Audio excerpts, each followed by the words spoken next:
The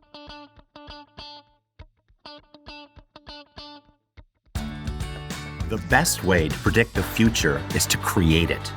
Welcome to the Humanscape podcast, where we help business leaders prepare for the future of work now. Are you ready to bring work to life and life to work? We are. Let's go.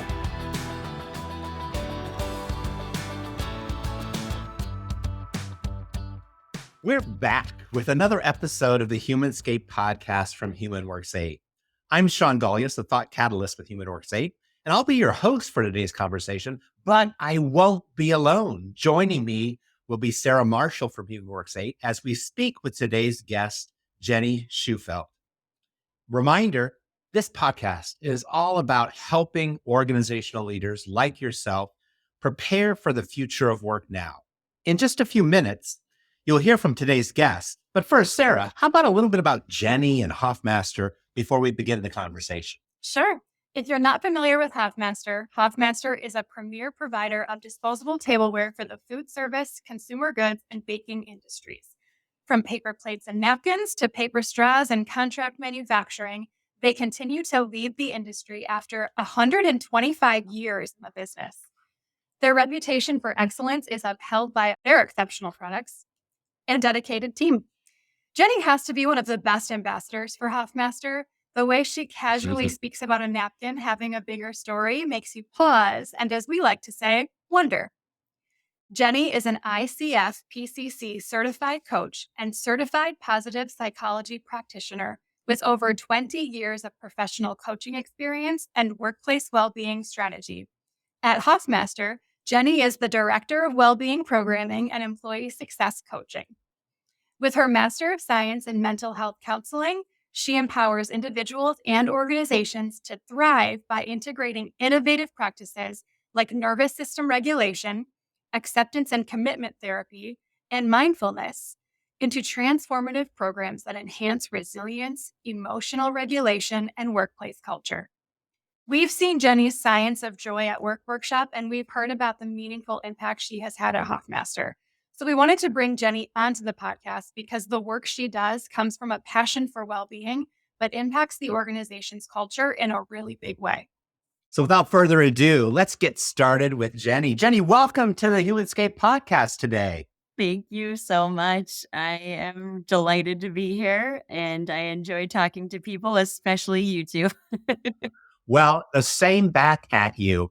And, Sarah went through that amazing intro and bio, but is there anything Sarah didn't mention that you're most proud of, personally or professionally? What's something else that's not in that bio that you're really proud of? Yeah, well, we can all lean into our professional credentials, right, and experiences. But I think for me, what feels most meaningful is I call it my street cred. It's 10 years ago, I collapsed myself and went through a very long recovery from what was diagnosed as chronic fatigue syndrome, and really told that, less than 5% of the population goes on to live a normal life. And being a pretty stubborn and persistent person that I am, and thankfully at the time had the master's in mental health to kind of lean into, I was like, nah, this isn't how it's going down. I need to figure out how to rebalance my life. And obviously standing here in front of you today as a functional human being, and a lot of work went into that, right? A lot of baby steps to rebalance my life, rebalance my energy. And it is what gives me, right, the lens and the passion to do what I do today. And it's definitely shifted my beliefs and values in the journey. Jenny, you're speaking from the heart. That's going to touch a lot of people, because I think things like that, I always say when you talk about people and culture, you see a person interact with a person, but you don't know that understory, that backstory. We all have got them, and yours in that moment, it touches me, and it just makes me send my gratitude out to you to be here today and to share everything that we're going to be talking about. One way we like to do that, Jenny, is to talk about the three parts of the mind. How is Jenny wired cognitively and effectively? And the area that we really look at is that cognitive sort of instinct. So let's get in there. Let's learn a little bit more about Jenny. Cognitively, what's a hidden talent or skill or what's something, Jenny, you're smart about that people might not be aware of? I honestly love to, and I always have, that's how I got into like the fitness and well-being industry, 20 years ago, was because I love the human body. I love knowing how it worked. I love knowing what muscles were moving it during what exercise, but anything I've ever gone through, it stayed in that same vein.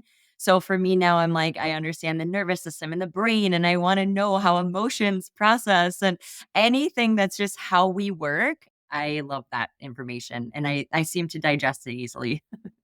So maybe Cool. you should be asking me the three parts of the mind question. But how about your affect, that which is your personality and your likes? What's a favorite of yours? Yeah, a favorite of mine, and I have to give credit to some friends that are here in town. They introduced me to mountain biking a few years ago. And, I lived out in Wyoming, Colorado, never got into mountain biking. But when I moved to Wisconsin a couple years in, some friends introduced us. And there was something about it, being so challenging and so difficult. And there's some technical things happening, and there's the danger and the thrill involved, that kept me really focused on patience with myself, especially as I was rebuilding my fitness abilities and my muscular strength and all the things that I had kind of gone through and lost. Mountain biking was one of those things that you wouldn't think would be one of the first exercises you'd try to jump back into, right? So it taught me so much about how my mind reacts to challenges and how I need to sit with that or ride with that and know I'm in it for the long haul. I can't, force myself through a bike ride. I love mountain biking, and I'm a total nerd for cacao. Just raw cacao with a little almond milk. I drink this when I need a little afternoon pick me up, and it is my happy place in the winter. Fantastic. And then the third part of the mind, Jenny, we like to focus on, if Jenny has the freedom to take action her way, what is your jump in? Where do you feel like you're most in the zone? I think fortunately and unfortunately, Jenny jumps in and wants to do it the way she wants to do it. So it's like, I'm going to figure it out. I don't want anybody to tell me the answers. I want to actually grind my way through stuff. And, it's funny, like when coworkers will say, like, yeah, that's a great vision. What's an example for that? And I'm like, I have no idea, but we're going to figure it out and it's going to be great. And I have all the confidence in the world to speak to like some great outcome. But I just wanna figure it out as I go, and that's the joy in it for me, is the actual noodling through and putting the puzzle pieces together. And the way you're wired cognitively, I would say keep doing that. That is you. Improvise. It doesn't have to be perfect. Make it up as you go along. You'll get there. Yeah, if the script is there, I'm already bored. Oh, Jenny, we need to talk after the podcast. Right? For sure. We have a little bit of a similar way we like to work. I mean, I see the way it brings you energy just in the way you talk about it.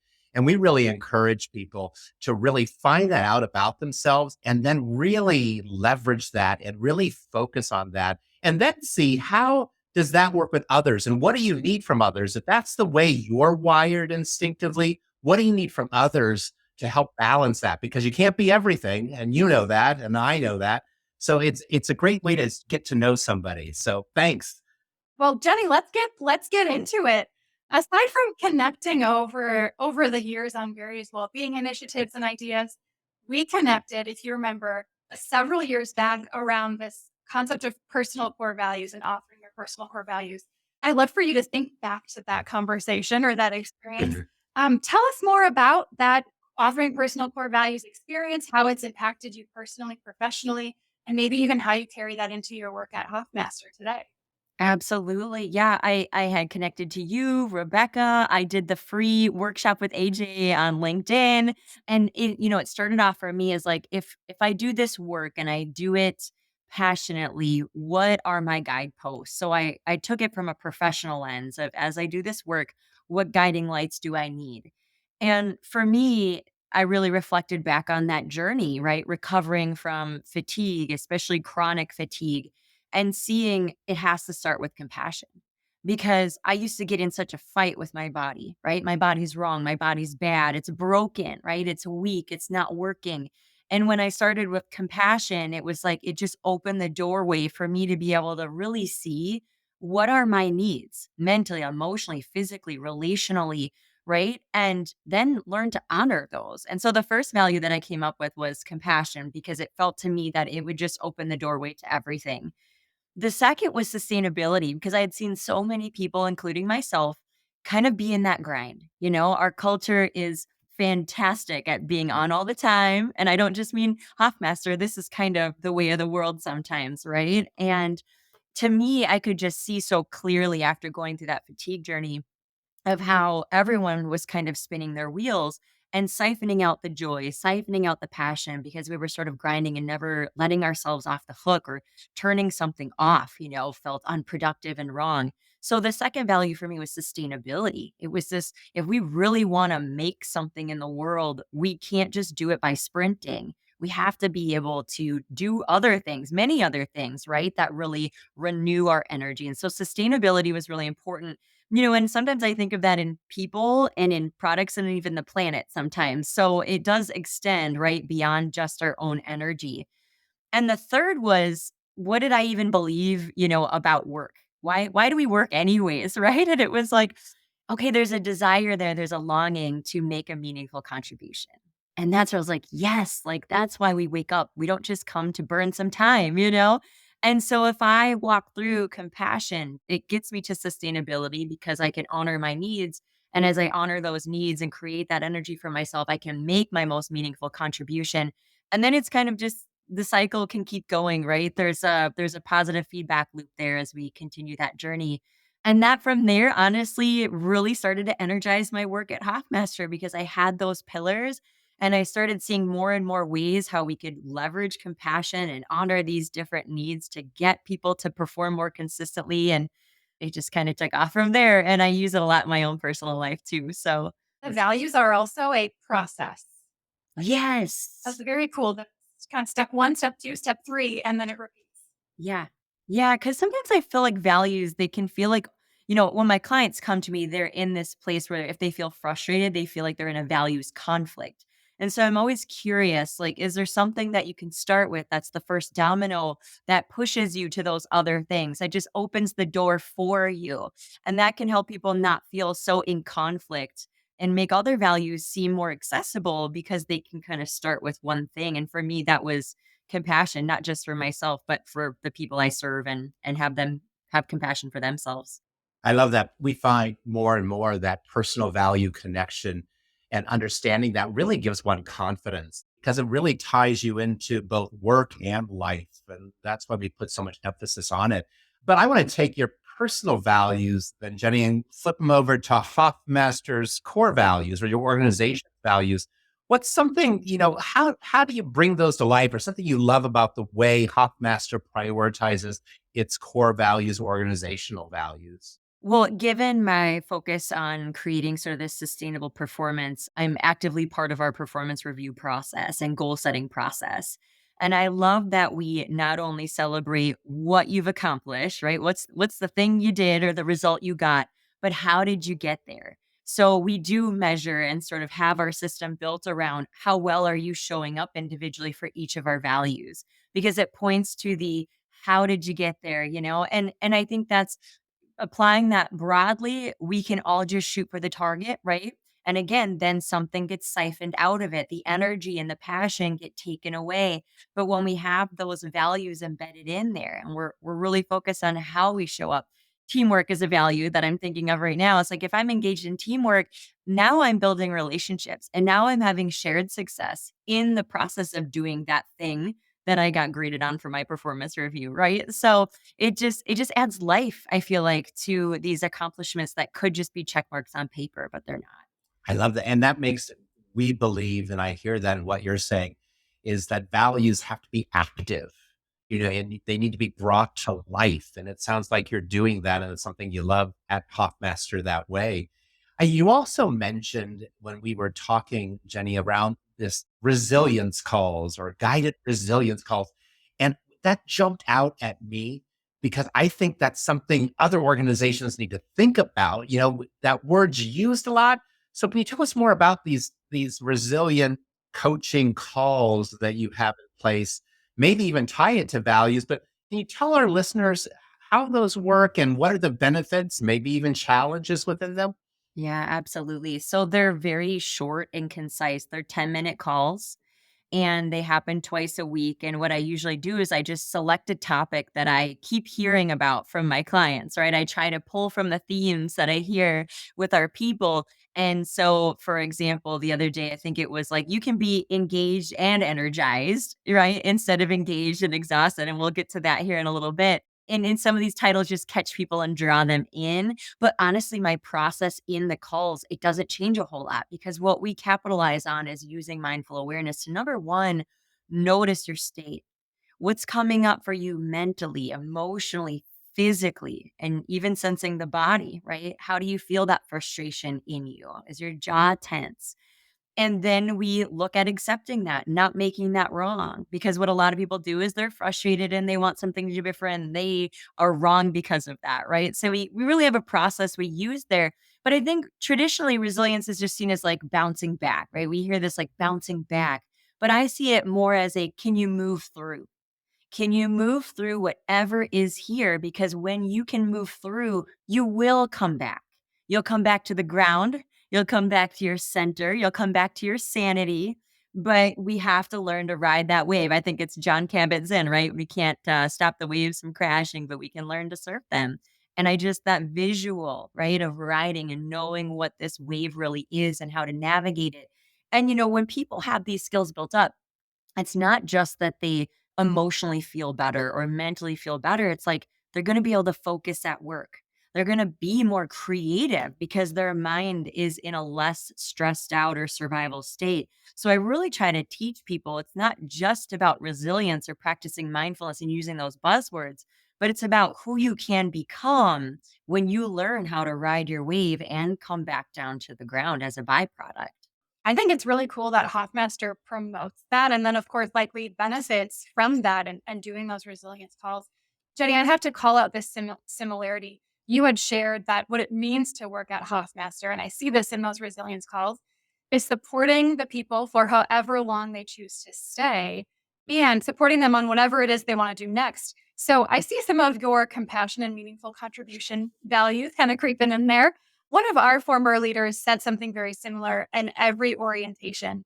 He wanted you to stay at the organization for a long time, but no matter how long you did, wanted it to enhance your personal and professional portfolio. So I think that philosophy speaks volumes about the organization's leadership, both that former leader and Hoffmaster's leadership. Do you have any sort of leadership philosophy for yourself, or is there anything that you want to add about what Hoffmaster believes and how the Hoffmaster leadership team leads its people? So I have to give credit to my manager, Bruce, who has always said, we're really helping people maximize their employment with us, right? And instead of this old, image of like us or companies pulling everything they can out of employees, it flipped that script and it makes you really feel that people can really squeeze something out of their employment, right? With Hoffmaster and gain and benefit. And I love that we express we want that for you, right? We want that for you. And our definition of employee success is built on that belief. We really truly believe you deserve to feel successful here, however that's defined to you. And you're tapping in then to some core human needs like autonomy in that situation and growth, the ability to learn and adapt. I would say for myself, I feel like work itself needs to be reclaimed because it has such potential to add meaning and purpose and fulfillment in each of our lives. So that's what I'm always coming back to is yes, these people want to be successful and they are going to learn all these great tools, but at the end of the day, like don't just come to work. Like there really is value for you here. And sometimes I'll write my resilience calls like let's take a stand, right? Like I'm pulling you into a movement here because work has value. Let's reclaim that for ourselves. You use the word honor. It's sort of like re-honoring work. What is work really about? Why do we show up? You're making me want to show up for you, Jenny. That's really great. And you mentioned before a few weeks ago that, part of these talks you use engaged and exhausted employees and what that looks like. I want you to talk more because I think you're doing some cool thinking as well as action around that. When you talk about employee success around well-being or belonging, what are some things that are inspiring you now or that you see have really been successful in your work at Hoffmaster? Well, I'll start with a little bit of like an underlying like maybe a mini philosophy in there. And that is like we tend to see performance, engagement, and all those things is a steady state, and you're either in it or you're not. I think we've oversimplified that completely because, quite honestly, all day long, people are ebbing and flowing in and out of engagement hour by hour, right? We wake up, we get cut off in traffic, we're a little frustrated. It takes us a minute or two to get back on our feet so we can send that first email when we get to the office. Would we call that disengagement? Not really. And so just kind of redefining what this means to be engaged and productive and adding value. And with that, the ebb and flow happens all day long. So as I meet with my individual clients and any new employees, they meet with me one-on-one for a little orientation or consultation. And I really try to get them invited into this like, hey, well-being, how we feel, like it's never just this steady state that we stay stuck in. And what you'll learn through coaching and calls and programs is that you're going to learn how to bend and move and shake a little bit with your body and your physiology and learn how to befriend that and understand its needs, right? Like become the carer of yourself instead of the fixer of yourself. And with that, I honestly think the best offer we have is our coaching because I don't know how you guys feel, but it's a little bit of a soapbox for me lately. Like there's so much cookie cutter learning programs out there, right? And they're self-service and you got to watch a video and then you kind of go off. But like, isn't part of the beauty being supported to tap into who you are and what matters? And so I think in coaching, just really prioritizing that this is a high touch, highly personalized moments or many moments really if you continue to coach where I'm in your corner. Like we just need that sometimes. And then what I believe coaching does is it's just holding space for that person to discover their own beautiful wisdom because they have it. It's there, right? They're very intelligent and know everything they need to know. But oftentimes life is so busy, we have all the things, or we're pressuring ourselves in the workplace to just perform perfect, right, et cetera. So coaching, I think, is our best offer because it holds that container open for them to just reevaluate and sink their teeth back into what really matters to them. I think there's so much to sift through too. So when you have a coach, they're that person that can sort of do that for you. And I think we do that a lot with our clients around executive coaching and leadership coaching in a very similar way, right? Like you said, holding space for that. I would agree. Our approach, I think, is similar. Is that we say, hey, as a person, as a leader, whether you work or in life, you got to work on your inner view first. You know what I'm saying? And there's a lot of facets and components to that. Around purpose, around physical well. There's so many components because if you can strengthen that and really understand that and really leverage that and feel good about it. And I love how you said caring for that inner view before you can do your best on that outer view. So that's kind of our approach and how we balance and look at both of those elements, Jenny. And as Sarah said, that's one of my favorite things is that one-on-one coaching. And when that light goes off or somebody says, oh my gosh, just that one phrase, I can carry that with me and that's going to help. And I'm sure you find that as well. Absolutely. And even in the group setting, sometimes I'm consulting with leaders and they want to do different training and development for their teams to be able to listen deeply to what they need and not just point them to a resource, but actually create that workshop and deliver it in a way that's just creative and unique to what they need and have that. The best example I have is just like that lock and key, right? It's that magic moment of like, yes, we got exactly what we needed. That to me is like fireworks. It's just so much fun to be able to get them connected to the resource or the tools that would support whatever it is that they're trying to grow and in a way that their team can receive and be excited about too. Well, Jenny, what other well-being initiatives or things that you've put in place at Hoffmaster have you seen successful? Whether it's sort of that short-term success or longer-term success, maybe something that our listeners can steal and make their own a little bit. Yeah, the simple ones that I love that we've done over the years are super easy things like promoting each other to sort of dial up the positive emotions. And we had a teammate here that designed a just like a fill your cup challenge. And we gave them examples. What are some of the ways you can fill up the cup of other employees? And it can sound, fluffy, but we really took time to talk through the science of that because we know brains in a broader more positive state emotionally are more creative. We're better at problem solving. We're not so zeroed in right on that black and white survival thinking. It's okay to focus on the things that feel nice at work too. There's a place for this, right? So we gave them silly things like even sending a GIF or an image, right? Or something funny on your teams to an employee just to boost their mood or leave them a fun post-it note. Another simple example was just the Power of Breaks program. And it was just a very simple challenge where people could earn prizes and whatnot. But we put together some videos and tools for people to just take a few minutes of a break throughout the day and just teaching them why that's valuable. Because again, if we just sprint and we never take time to build our renewable energy, we are going to end up in that maybe engaged, exhausted state. And really teaching people that their energy can be renewed. And I think so many people think it needs to be bigger than what it really has to be. Those 2 were just lighthearted, they were fun, anybody can implement that. It was a lot of fun to do both of them, we got great feedback, and sometimes those are almost, like, more effervescent than, let's say, like, coaching or a resilience call. People tend to be more vocal with those lighthearted challenges because it's just really easy to engage in. So my encouragement there is if you run something like that, just make it easy, make it super simple for people to participate in. I love that second challenge around breaks just because, my watch tells me every hour, like, "Hey, stand up, Sarah, get moving a little bit." But I would be way more likely to listen to that buzz on my wrist if everybody else around me and, if the organization was saying, "It is time now, everybody do this together." So we'll have to do that, Shawn. I like that as well, and it ties into one of my biggest mentors is Kathy Colby, and she uses the word that we need to have a do nothing time.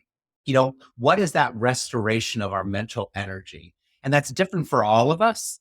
But we work with a lot of organizations where we've had do nothing so kind of brainstorm. So people share, this is what that looks like to me. This is what, and people then learn like, oh God, that could help me if I took time to do that way of doing nothing. So I love that, Jenny. And I put down that power of breaks as well, because I think I love how we can give breaks power versus just kind of dismiss them like they're kind of ordinary. How do you sort of energize your breaks by gaining your energy? Well, and if we don't, what's our brain going to do? It's going to disengage, right?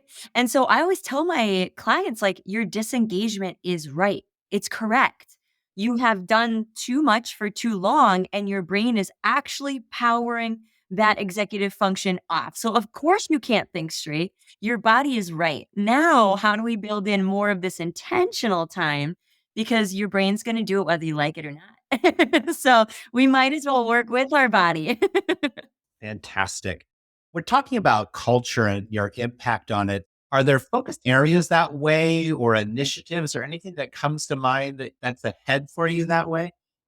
Well, this is really fresh in my mind. We're new to we just created an ESG committee and this focus of sustainability, obviously on products because we do make products, right, with particular ingredients that aren't necessarily considered sustainable, but that also applies to our people. And so we're trying to, all get together on this committee and start to think about how is my employee success well-being, what I do, how is it going to plug into that?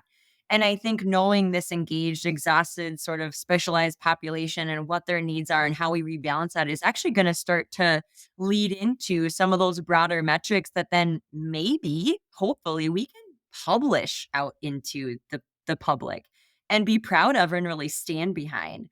That would just be a dream, to really be able to show and demonstrate that we're moving the needle from an ESG perspective with our well-being efforts. That's one thing, Jenny, that really stands out to me about the way that you work, the way that Hoffmaster is sort of operating. You have this ability to translate some of this well-being passion that you have into these really broad organizational goals and this bigger organizational impact. There was even in your Science of Joy at Work workshop, you had talked about some of those language changes that you make because what you're thinking and what you're studying and pulling together is maybe needing to be translated in a different way, which your Colby result speaks really well to, by the way. But translating that in a different way for employees to really get on board and for leaders to get on board. I think people who are in that well-being practitioner space, or maybe even that HR support space, could learn a thing or two from just changing the language of how we're looking at well-being to really impact on a broader organizational level. Absolutely. I think a good example of that recently is I partnered up with our chief information officer to deliver what was supposed to be some customer service information, right, to their IT team. And that's customer focus is a core value of ours. So that's, the direction we're headed there. And I kept thinking to myself, if I come at people with customer service, is that what's an IT person going to think about that? And I had thought back to conversations I had with other IT people that I was coaching, and I was like, they're going to think it's fluff. So I actually called it the fluff factor, leveraging IT expertise through customer focus, right? And just sort of like, let's go right at it, or let's really address it from their language. I think the key skill is really listening. What are the business words that people use? If it's engagement, if it's performance, we do say to ourselves in our culture, we are a pay for performance culture. We say that during our time. But the way we go about that, the way we train and the way we administer that has a lot of well-being language embedded into it. So with our IT team, I took the angle of trust, but when I talked about our inside, right, you talked about your interview, Shawn, I actually called that their operating system. And I took a bunch of fun terminologies from the technical world, things like build your firewall, which meant make sure your social connections are healthy because you're going to stay resilient, right? Or like debug, make sure you're noticing the people around you. Are they stuck in some interesting ways, right? That are actually pulling us away from customer service? And can we be an example of that? So that's typically the angle that I take is my Trojan horse bilingual skill set. I love it. That is fantastic. And we've talked about a lot, but one thing I wanted to bring up, and I wanted to bring it up to you, Jenny, because I think you have a really smart thinking around this. And it's an issue that I think a lot of organizations are wondering, okay, I've heard this term, but what does it really mean in real life? And that's psychological safety. It's everywhere. But I think a lot of organizations are kind of almost afraid of it. What does it really mean? How do we address it? Maybe employees are talking about it, saying it's not being met, but they don't know what to do. And are there some things you're doing or approaches that might be a ways in for listeners to sort of think about this or understand it differently or find their path to sort of exploring that in their organizations as an individual leader or with their teams? Biology is going to trump thriving every time. Safety is our foundation, and our biology will always be seeking it, whether we know it or not. It is an unconscious processing. And in the workplace, all of us have hazards to our psychosocial connection, right? Our connection with other people is the core part of that. And also connection to the work we do, how clear the work is that we do, how much work we do, right? And so I tend to think beyond just the emotional aspect of it. And I start to think about, is there anything that's going to just ding at the person's sense of safety? A very easy one is role clarity. Does a person really truly understand what's expected of them? Have we communicated that in a way where they can grab hold of that and execute it? Because I'll tell you what, I have a lot of clients that come to me and say, I just don't understand what's expected of me. And I'm like, oh, this is easy. We're going to just build some role clarity and they're going to be on their way, right? Not that it happens overnight, but if we can identify some of those things. Another one is just a very simple work demands. Are there things that we can talk about openly about my demands being really high and me not having maybe the time and space I hope to work on those things? Can I safely admit that and talk about it? I think when it comes to psychological safety, one of the core needs that I think gets hit for people is their sense of status. They don't want to be seen as making a mistake. They want to be seen as credible, productive, right? Competent. And so we have to remember that almost any aspect of their work could be seen as a ding to their status. And if we can remind people that we see them as good, whole, worthy, complete, amazing. I mean, I think showing up today and not being able to navigate the technology was a perfect example because the first thing you said, Shawn, was like, oh my goodness, every day, right? I face some type of, and I was like, woo, immediately felt like I was in good company. So to not overthink it and think it needs to be the really deep emotional work, but to really start at the surface. Is there anything that feels unclear or maybe might poke at someone's sense of safety or status in the workplace? And can we begin there? Jenny, we've talked about so much, and I appreciate your knowledge, your sharing, your vulnerability even on this call. I know our listeners will pick that up. But is there anything you wanted to mention that you think our listeners might get intrigued about, encouraged about, or just a challenge out there? Yeah, I think, towards the end, I have a resource that people could tap into. And I think this idea of being engaged and exhausted is going to resonate with almost anybody because I certainly have been there, as you know. And I've been more than exhausted and engaged. I've been absolutely shut down and disengaged and exhausted, right? So I think just really starting to talk more openly about our energy and how we're doing in the workplace and what very tiny but mighty ways we can start to renew our energy, it's going to make a difference for people when we start to pay attention to that. And, this might seem a little crazy, but I tend to have that sort of vision half of me, right? In addition to that, bring it to the boots on the ground. But I'm like, no, the workplace is a place for purpose, connection, impact, value. Like, we got to take this bigger than just Hoffmaster, our own companies. We have to keep sharing this because work has so much potential. And I think given that we spend so much time here, right, it's so worth looking at how can I feel better in the work that I do today? And even if people just ask themselves that one question, what would it take to feel 1% better in the job that I'm doing today? Not with anybody else's help, just what for me, what matters here, right? And how can I make this 1% better for myself? It's worth investigating because of how much time we spend at our workplace and how much we could tap into fulfillment and meaning. I'll just repeat that before you said that tiny but mighty phrase. And I want to make sure everybody caught that because you said it so fast, Jenny. But I think that's that tiny but mighty, that 1%. It's so important. I agree. I was going to quote her as well, Sarah. That jumped out to me. We like to focus on it's all happens in a moment. That's where the magic is in moments in life and at work and in relationships and all that. That's where it is. And you put a new twist on it with this tiny but mighty. I want to read some tiny but mighty moments in this conversation. The first starts with that word compassion. And I liked your twist on it, not compassion for others. You have to start with compassion for yourself and really honoring your personal values and how that's sort of part of that interview and that strength that comes out of that. That's one tiny but mighty moment that we talked about today. Another one is I want everybody to think about this resilience calls. Do you have 10 minutes to share with somebody? When you broke it down into those moments, like 10 moments, 10 minutes, you can accomplish a lot in a short period of time if you think well about what needs to be shared and how you say those calls can help people move through rather than bounce back.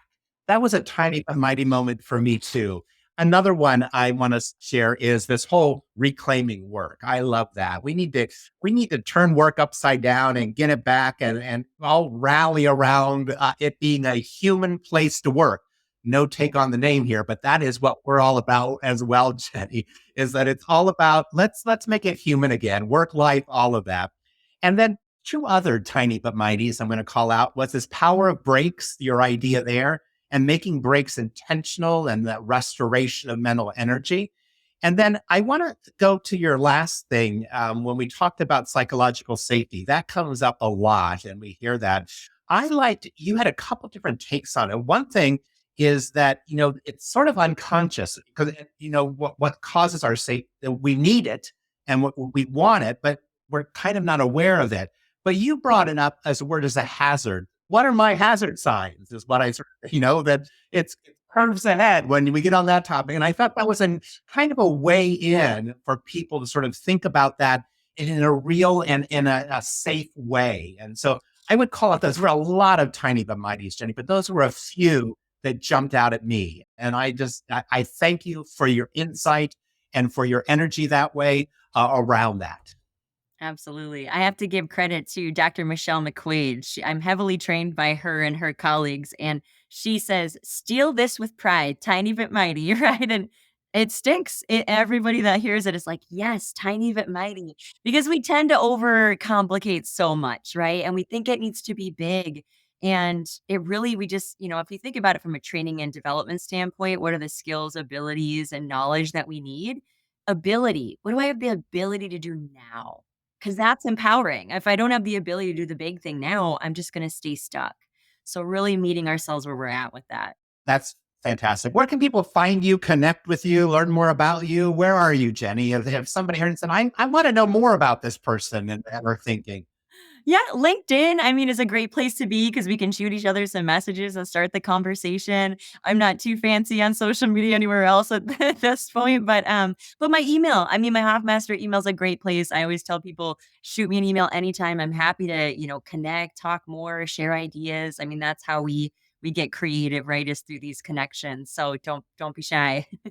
And Jenny, your email, jenny.shufelt@hoffmaster.com, is where people can reach out about this Reclaim Your Radiance workbook that you have as well, right? Yes. I was like, I want to make something cool, like how about a workbook? How about something that can anchor people down into that concept of engaged, exhausted, and give them some immediate ways to assess their energy, see where it's leaking, and provide themselves with some tiny but mighty tweaks. So if they want a copy of that, they can just shoot me an email and I'll send that their way.